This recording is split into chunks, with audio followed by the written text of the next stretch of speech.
Adriano Spedaletti, quien es profesor de Derecho Internacional Público y profesor de Derecho Público Argentino de la Universidad de Mendoza, para hablar sobre esto que algunos titulares el fin de semana dicen ha comenzado o ya comienza la Tercera Guerra Mundial. Es un tema doloroso, un tema de que todos entendemos que es una locura y sin embargo llevamos ya 56 días de guerra. ¿Cómo estás, Adriano? Buenas tardes. Hola, Judith, ¿cómo estás? Buenas tardes al equipo. Buenas tardes.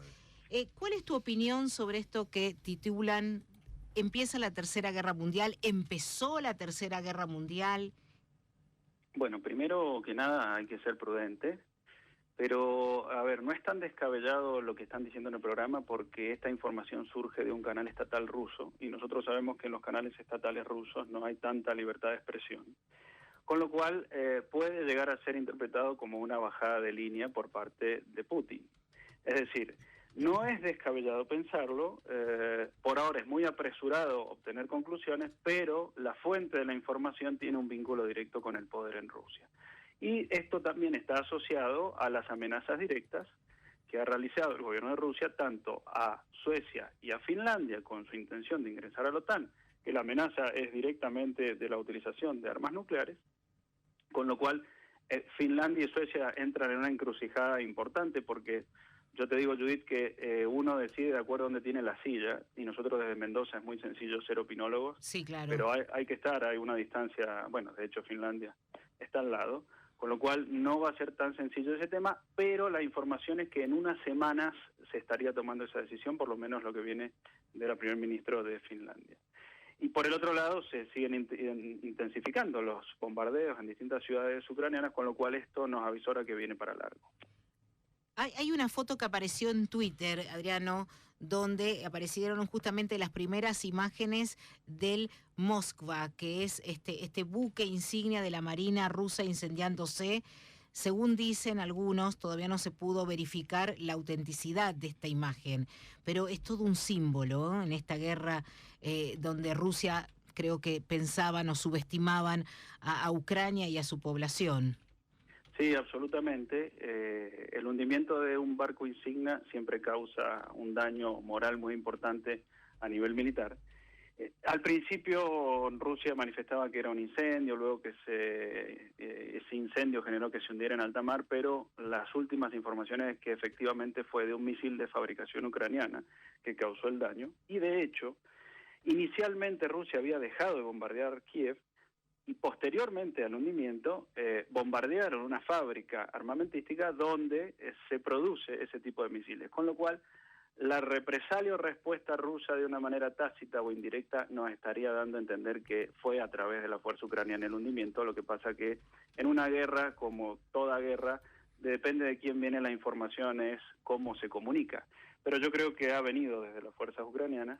Y por otro lado, el daño dentro de lo que es el Mar de Azov o el Mar Negro es importante para Rusia porque es parte de su estrategia, y acá no me atrevo a decir si es inicial o por errores no forzados, sí, pero en definitiva la estrategia ahora está en el Donbass, Lugansk, Donetsk, Mariupol, que está siendo asediada de una manera, es una carnicería prácticamente, sí, las informaciones que llegan ahí, pero Mariupol es muy importante para Rusia porque es la conexión a través del Mar de Azov, luego península de Crimea, y podría completar con Odessa, que es el único puerto importante que le estaría quedando a Ucrania, y con eso tendría todo el control del Mar Negro, con lo cual no es tampoco descabellado pensar de que ese plan es un plan B muy importante como para justificarse ante el fracaso de Kiev. Ahora bien, a ver, Kiev también puede ser la última carta que se deje Moscú. Puede ser la última carta, pero evidentemente hubo un retroceso en Kiev. Esto puede ser por cuestiones logísticas, por cuestiones económicas, o porque puede haber habido algún acuerdo cuando se reunieron en Turquía con Erdogan los negociadores de ambos países, que tal vez no haya sido una información oficial, pero sí una información secreta, porque coincide que 24 horas después de esa reunión en Turquía se dejó de producir ataques en Kiev. Es decir, que puede haber habido también ahí un acuerdo. Pero estas son obviamente estimaciones, no tenemos certeza de esto. A mí lo que me intriga es, supongamos que se cumple esto que vos marcás, ¿no? Esta actitud donde Rusia va a rodear a Ucrania, toma los puertos principales. ¿Y después qué? Bueno, por ahora ese después qué es una incógnita. En otras charlas que hemos tenido, Judith, nosotros decimos, siempre cuando uno inicia este tipo de cuestiones bélicas, uno puede tener una estrategia, pero lo incierto siempre se va a ir produciendo.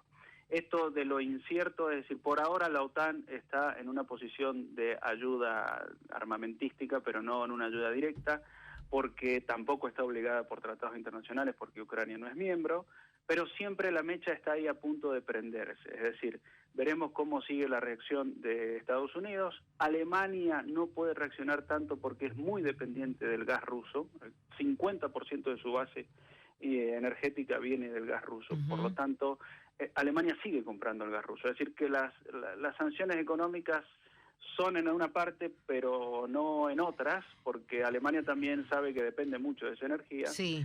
Alemania entonces no es un actor principal en cuanto a reacciones, y tenemos que ver esto de que el presidente de Estados Unidos no es un detalle menor que sea, digamos, leído por Putin como un liderazgo débil. La ausencia de Merkel también ha sido leída por Putin. Entonces, cuando hay crisis de liderazgo en Occidente, este tipo de líderes como Putin no son tan improvisados y saben leer. A ver, no es casualidad que se haya producido en estos momentos este tipo de maniobras. No, me quedé pensando en esto que tanto se hablaba de las sanciones económicas contra Rusia, lo desconectaron de la red bancaria mundial, etcétera, etcétera.